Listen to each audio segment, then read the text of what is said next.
ایسی کئی چیزیں حضرت سیدنا سلیمان جزولی رحمۃ اللہ تعالی علیہ بیان فرماتے ہیں اپنے سفر میں۔ ایک ایسے بزرگ ہیں جنہوں نے دلائل الخیرات لکھی ہے، دلائل الخیرات کے مصنف ہیں یہ، اور اتنے درودوں کا مجموعہ آپ نے تیار کیا، جتنی بھی حدیثوں میں درودوں کے صیغے آئے تھے وہ سب کو جمع کر کے آپ نے کتاب لکھ دی جس کو دلائل الخیرات کہا جاتا ہے۔ اس کتاب کو تلاوت کرتے کرتے کئی لوگوں کو اللہ نے ولایت عطا فرمائی۔ وہ دلائل الخیرات کے مصنف پہلے ان کی زندگی نارمل سی تھی، عام سی زندگی گزارتے تھے، ایسی کوئی بہت دینی معاملات کی نہیں۔ ایک مرتبہ کی بات وہ خود بیان کرتے ہیں کہ ہم سفر پر تھے، کچھ ساتھیوں کے ساتھ ہم سفر پر نکلے ہوئے تھے، بیچ میں ایک جگہ پر عصر کا وقت ہوا، ہم نے سوچا کہ نماز پڑھ لیں، نمازوں کی پابندی تو کرتے ہی تھے، پانی کی ضرورت تھی، وضو کرنا ہے اور نماز پڑھنا ہے، تو ایک کنواں قریب میں تھا۔ کنویں کے پاس آپ جا کر کھڑے ہوتے ہیں لیکن وہاں کنویں سے پانی نکالنے کے لیے نہ کوئی ڈول ہے، کچھ بھی نہیں تھا، نہ رسی ہے، کیسے پانی نکالیں؟ لیکن سورج ڈھلتا چلا جا رہا تھا تو حضرت سلیمان جزولی کہتے ہیں کہ ہم بے قرار تھے، اسی اثنا میں قریب میں رہنے والی جھونپڑیوں میں سے ایک بچی نکل آئی، 8 یا 9 سال کی بچی ہو۔ وہ بچی قریب آئی اور پوچھا، بابا کیا بات ہے، تم لوگ کیوں کھڑے ہو؟ انہوں نے کہا کہ بیٹا تمہارے گھر سے تھوڑا ڈول، رسی، بکیٹ یا گھڑا لے کر کے آؤ کہ ہمیں پانی نکالنا ہے، وضو کرنا ہے، نماز پڑھنا ہے۔ اس بچی نے کہا بس اتنی سی بات ہے، تو وہ کنویں کے قریب آئی، کچھ اپنے لبوں کو ہلایا اور کنویں میں تھوک دی، کنویں کا پانی اوپر آ گیا، جوش مارتا ہوا اوپر آیا۔ اس بچی نے کہا لو وضو کر لو، جسے جسے ضرورت ہے وہ پانی سے وضو کر لے۔ حضرت سلیمان جزولی فرماتے ہیں ہم نے اپنے ساتھیوں نے وضو کیا، پانی واپس چلا گیا۔ میں نے اس بچی سے کہا بس مجھے نماز پڑھنے دے دو، نماز پڑھنے کے بعد مجھے تجھ سے 2 جملے بات کرنے ہیں۔ آپ نماز پڑھے؟ وہ بچی رکی رہی، پوچھا بیٹا یہ تو بتا کہ تو نے کیا عمل کیا جس کی وجہ سے کنویں کا پانی اوپر آیا، کیا عمل کیا تھا، تو کون سا وظیفہ کرتی ہے؟ سنیے سلیمان جزولی رحمۃ اللہ علیہ سے وہ بچی کیا کہتی ہے، بابا میں کون سا وظیفہ کرتی ہوں، میں کون سا عمل کرتی ہوں، محض ایک بار درود پڑھا اور پھونک دیا، ایک بار درود شریف پڑھا تھا اور کنویں میں تھوکا اور پانی آ گیا۔ کہا ہم تو بہت درود پڑھتے ہیں۔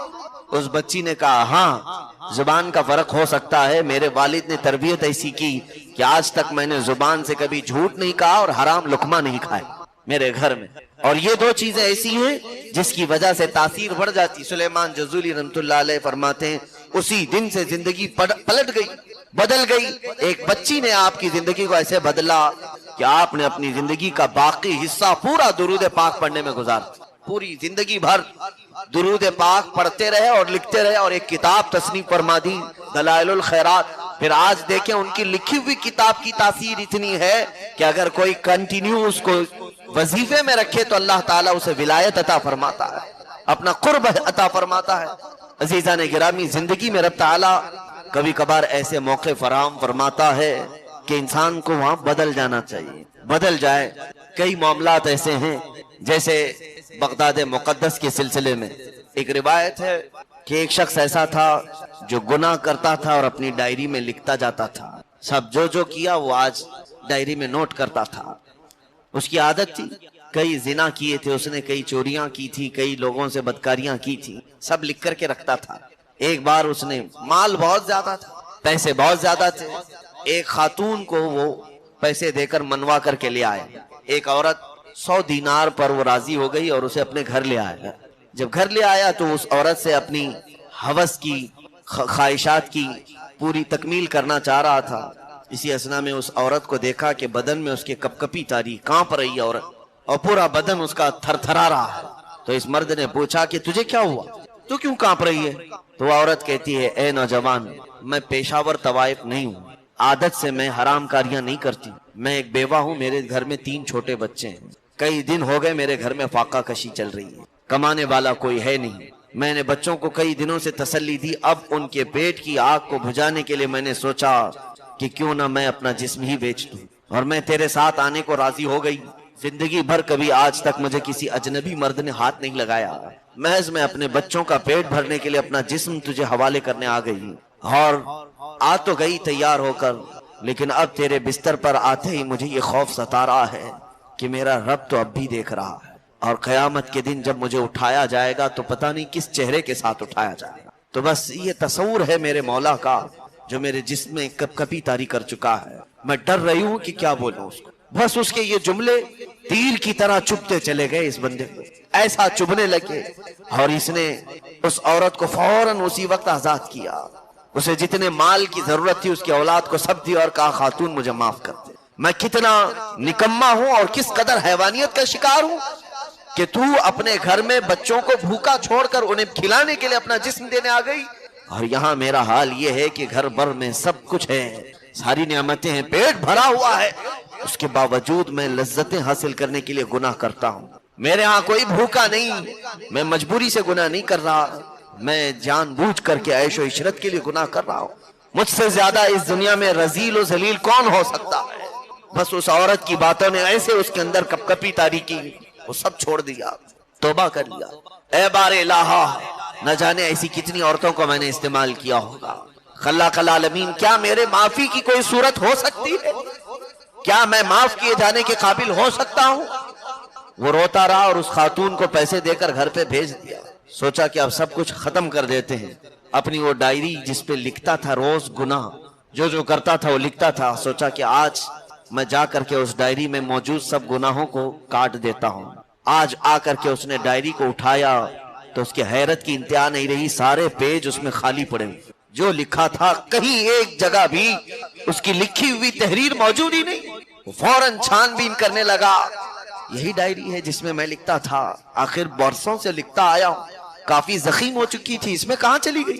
غیب سے ندائی، اے بندے جو میری طرف چلنا چاہتا ہے ہم اس کے پچھلے سابقہ چیزوں کو مٹا دیا کرتے، جس طرح تیرے لکھے ہوئے کو ہم نے مٹایا، اسی طرح ہم کرامن کاتبین کے لکھے ہوئے کو بھی مٹانے پر قدرت رکھتے ہیں۔ عزیزان گرامی، اس واقعے کو ذکر اس لیے کیا کہ کبھی کسی کی زندگی میں ایسا وقت آتا ہے جو اسے بدل کر رکھ دیتا ہے، اور شاید ہو سکتا ہے آپ کی زندگیوں میں ایسے کئی مرتبہ موقع آ گئے ہوں اور ہم بدلے نہ ہوں، تو پھر اس سے بڑی محرومی ہماری کیا ہو سکتی ہے کہ مولا تعالیٰ نے کچھ چیزیں ہمیں بھیجی، ہم سمجھ نہیں سکے، ہمیں سدھارنے کے لیے، ہمیں سنوارنے کے لیے، ہمیں دوسرے غلط راستوں سے واپس بلانے کے لیے، ہو سکتا ہے ہمارے پاس ایسی چیزیں آ گئی ہوں آلریڈی زندگی میں جو ہمیں بدل سکتی تھیں لیکن ہم نہیں بدلے، تو یہ ہماری محرومی ہے، یہ ہماری محرومی ہے۔ بس دعا یہ کرتے رہنا کہ اے الہ العالمین اگر کبھی میں راستہ چھوڑ دوں تو زیادہ دیر تک تو مجھے آوارہ نہ رکھ، واپس اپنے دربار میں فوراً مجھے حاضر کر لے۔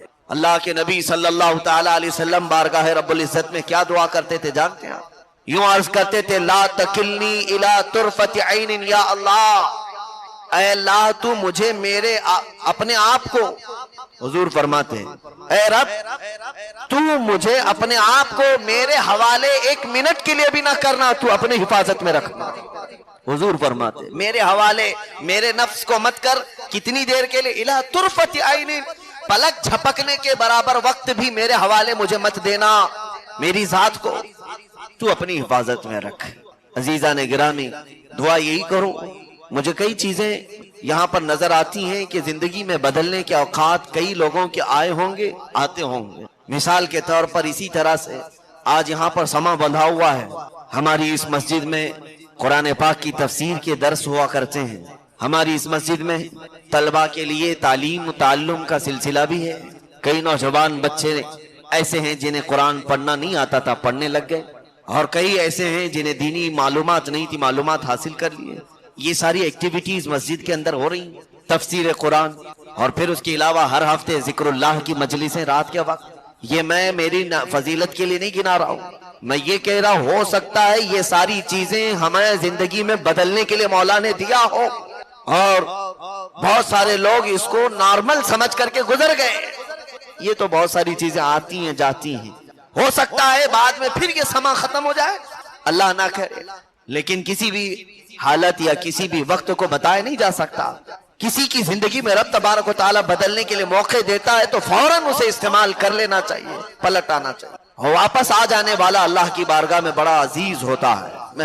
ہمارے بڑے اسلاف جو ہمارے گزرے ہوئے بزرگان دین رحمہم اللہ ہیں، انہوں نے اپنی عبادتوں میں سے کچھ چیزیں ایسی بھی رکھی ہیں جو بظاہر دیکھنے کو عبادت نہیں لگتی لیکن وہ ہے عبادت۔ مثال کے طور پر مراقبہ اور محاسبہ ایک دو چیزیں ہیں۔ محاسبہ یعنی اپنا کیلکولیشن کرنا، اپنا حساب کتاب کرنا۔ ظاہر سی بات ہے ہر بزنس مین جب اپنے دن بھر کے کاروبار سے فارغ ہو کر کے رات پہنچتا ہے تو نفع اور نقصان کو ضرور گنتا ہے۔ آج کتنا کاروبار ہوا، کتنا مال آیا اور کتنا گیا، اور پروفٹ کتنا ہوا، لاس کتنا ہوا، یہ کیلکولیشن ہر ایک کے ساتھ ہوتے ہیں۔ چھوٹے سے چھوٹے کام کرنے والا بھی رات میں بیٹھ کر کے اپنا حساب کتاب کرتا ہے، یہ محاسبہ ہے، لیکن یہ دنیاوی محاسبہ ہوا۔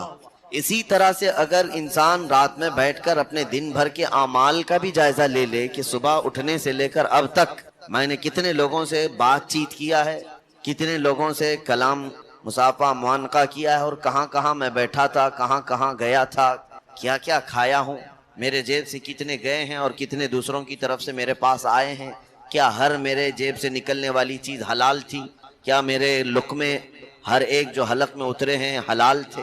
یہ محاسبہ جو ہے عبادت کا درجہ رکھتا ہے، اس کو محاسبہ کہا گیا ہے۔ بزرگان دین نے فرمایا کہ اگر کسی بندے کو یہ محاسبہ کرنے کی عادت ہو جائے تو مولا اسے بہت سارے گناہوں سے ویسے بچا لیتا ہے، کیونکہ اللہ نے قرآن پاک میں فرمایا ان اللہ لا یغیر ما بقوم حتی یغیروا ما بانفسہم، بے شک اللہ تعالیٰ اس وقت تک کسی قوم کی حالت نہیں بدلتا جب تک اس قوم کو خود اپنی حالت بدلنے کا خیال نہیں ہوتا۔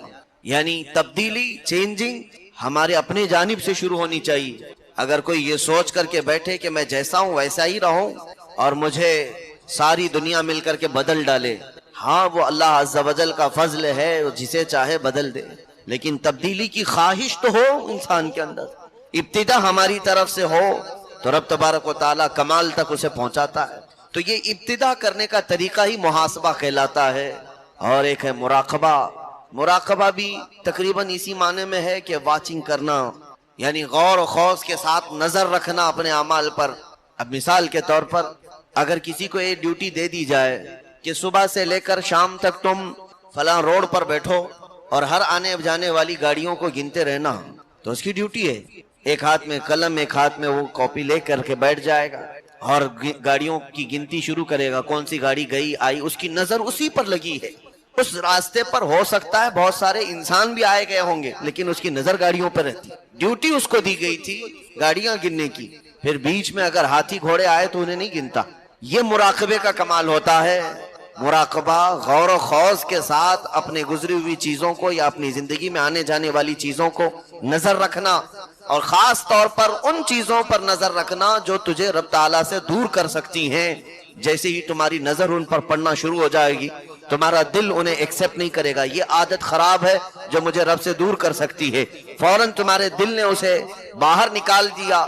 اس طرح سے زندگی میں ایک بڑی تبدیلی آ جاتی ہے، ایک چینجنگ آتی ہے۔ انسان کی زندگی کو بدلنے کے لیے اسے محاسبہ اور مراقبے کی طرف آنا ضروری ہے۔ کم سے کم وہ سوچے، اور اس کے بعد پھر رب تبارک و تعالیٰ کی کرم نوازیاں ایسی کہ اللہ تبارک و تعالیٰ بندہ صرف ارادہ ہی کرتا ہے بدلنے کا، اور رب تعالیٰ اسے کمال تک پہنچانے میں خوب اس کی مدد فرماتا ہے، خوب مدد فرماتا ہے۔ ایسے کہ ایک روایت میں ہے کہ ابھی محفل میں بیٹھا کہیں پر، اسے کچھ باتیں اچھی لگی اور سوچ لیا دل میں کہ اب مجھے گناہ کرنا نہیں ہے، ابھی توبہ نہیں کیا۔ توبہ کرنے سے پہلے اللہ تعالیٰ ارشاد فرماتا ہے فرشتوں سے کہ یہ بندہ اب میری طرف آ رہا ہے، اس کے لیے سارے دروازے کھول دو اور اس کا راستہ آسان کر دو کہ اسے رکاوٹیں نہ آئیں۔ ہم چلنا چاہیں تو ادھر سے دروازے کھل جاتے ہیں، ہم بدلنا چاہیں تو رب تعالیٰ کی طرف سے موقع فراہم کر دیے جاتے ہیں۔ اس کے باوجود بھی اگر کوئی بندہ ڈھیٹ ہے، سوچتا ہی نہیں، کبھی اسے محاسبہ مراقبہ کرنے کی توفیق ہی نہیں ہوتی، دن گزرتے گئے، رات گزرتی گئی، اور اسے کبھی احساس ہی نہیں ہوا کہ کیا کھایا، کس کا لیا، کس کا دیا، اور کتنے برے اعمال کیے، یہ سب کبھی خیال ہی نہیں آیا، تب بھی رب تعالیٰ کبھی بیماری دے کر کے اسے سوچنے کا موقع دیتا ہے۔ بیمار ہوتا ہے بندہ تو بستر پر پڑ جاتا ہے اور کیا کرتا رہتا ہے، صرف سوچتا رہتا ہے، وہاں محاسبہ آٹومیٹک آ جاتا ہے۔ یا کبھی اس کے کام کاج میں یا اس کے کاروبار میں بھاری نقصان دے کر کے اسے رب تعالیٰ سوچنے پر مجبور فرماتا ہے، سوچے وہ، اللہ تبارک و تعالیٰ اسے سوچنے کی قوت اور سوچنے کا موقع فراہم فرماتا ہے۔ عزیزان گرامی، یہاں پر میں چند مثالیں عرض کرتا ہوں۔ اللہ تعالیٰ کی طرف جو بڑھنا چاہا بندہ، اسے اللہ کیسے کیسے موقع دے دیتا ہے جہاں وہ چینج ہو جاتا ہے، تبدیل ہو جاتا ہے۔ کبھی کسی کی زندگی میں بہت چھوٹی سی چیز ہوتی ہے جس کو ہم کہتے ہیں ٹرننگ پوائنٹ، اس کے بدلنے کا سبب بن گیا، چھوٹی سی چیز ہوتی ہے وہ بدل گیا۔ حضرت سیدنا بشر حافی رحمۃ اللہ تعالیٰ علیہ شراب کا کاروبار کرتے تھے، لیکن انہوں نے بسم اللہ کے ایک ٹکڑے کو زمین سے اٹھایا تھا، اللہ کو وہ ادا پسند آئی، وہاں سے ان کی زندگی بدل گئی۔ اور عبادتوں کی طرف آ گئے. کسی کی زندگی میں چھوٹا سا موقع ایسا مل جاتا ہے کبھی، اور کسی کو ایسا کہ زندگی بھر وہ اچھائیوں کو دیکھتا رہا اپنی آنکھوں سے لیکن پھر بھی اپنے آپ کو بدل نہیں سکا. وہ شخص انتہائی محروم القسمت ہے. وہ شخص بہت ہی بد نصیب ہے جس نے دنیا میں رہتے ہوئے بہت سارے دینی معاملات کو دیکھا، قرآن سنتا رہا، بیانات سنتا رہا، نعتوں کی محفلیں سجاتا رہا، ساری چیزیں سن کر کے بھی اسے کبھی بدلنے کا موقع نہیں ملا. تو محروم القسمت. اللہ کے نبی صلی اللہ تعالیٰ علیہ وسلم سے محبت یہ انسان کی فطرت میں ہونا چاہیے، اور محبت کسی سے ہوتی ہے تو اس کے آثار اس کے چہرے پر بھی ظاہر ہوتے ہیں، اس کی زندگی پر بھی ظاہر ہوتے ہیں. آدمی محبت میں جب مبتلا ہوتا ہے تو اس کی زندگی میں چینجنگ شروع ہو جاتی ہے، تبدیلیاں آنے لگ جاتی ہیں.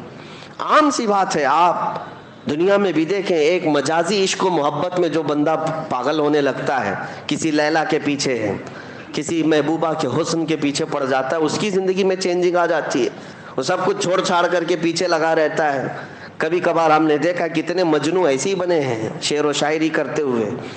محبت یہ اگرچہ دنیاوی عشق ہے، دنیاوی محبت ہے، مجازی عشق ہے، لیکن جو کائنات کے آقا و مولا کی محبت میں فدا ہوتا ہے پھر وہ سر چڑھ کر کے بولتا ہے جان ہے عشق مصطفیٰ، جان ہے عشق مصطفیٰ، روز فضوں کرے خدا، جس کو ہو درد کا مزہ ناز دوا اٹھائے کیوں. محبت کی ایک بات ہے میرے عزیزوں، جب تمہیں سچی محبت ہو جائے نا، یہ عام سی بات ہے تقریروں میں کہہ لینا یا کسی اور کو کہہ لینا کہ میں ان سے بہت محبت کرتا ہوں، یہ ایک الگ مسئلہ ہے.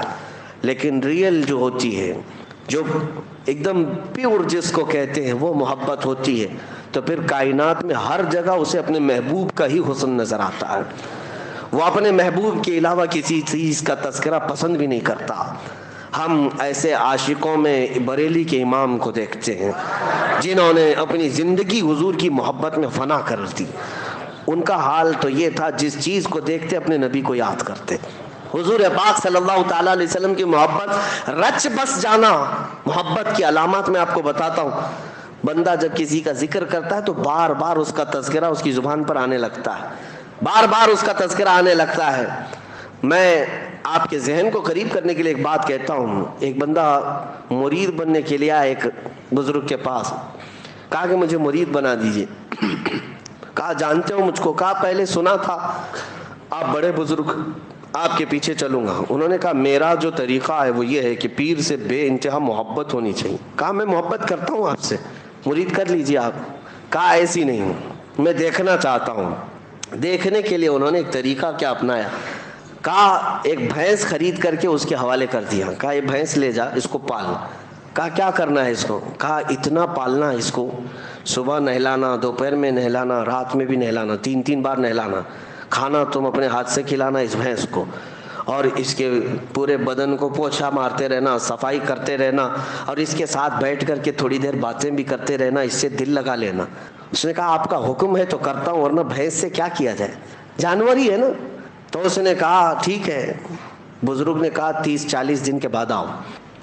8 دن کے بعد وہ آیا تو اس سے پوچھا کیا حال ہے؟